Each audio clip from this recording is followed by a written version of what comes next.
in recent years there have been some really significant structural reforms to the Australian system that I think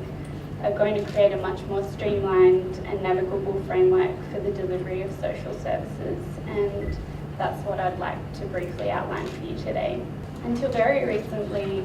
Medicare, Centrelink, CRS Australia, Hearing Australia, they all were delivering their own services entirely separately. So they all had their own structure, their own funding models, their own delegations and their own staff. So it wasn't until the early 2000s that CRS Australia and Hearing Australia were integrated into the Department of Human Services, and then just in 2011 we had some legislative amendments that brought Medicare and Centrelink and the Department of Human Services together. So they're all now come under the one Department of Human Services. The integration of these separate agencies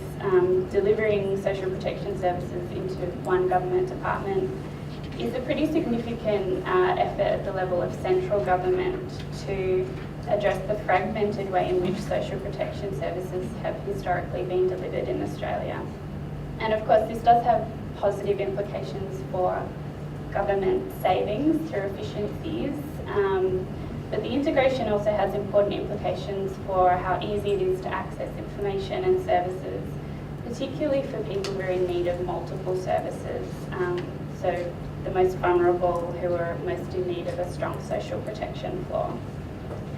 So an example of this is a new system that's been introduced called Connected Authentication,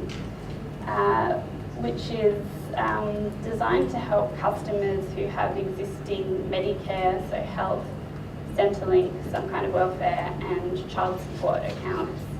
all access these accounts online via a single website. So it links all these three organisations together in one online space. So just to give you a really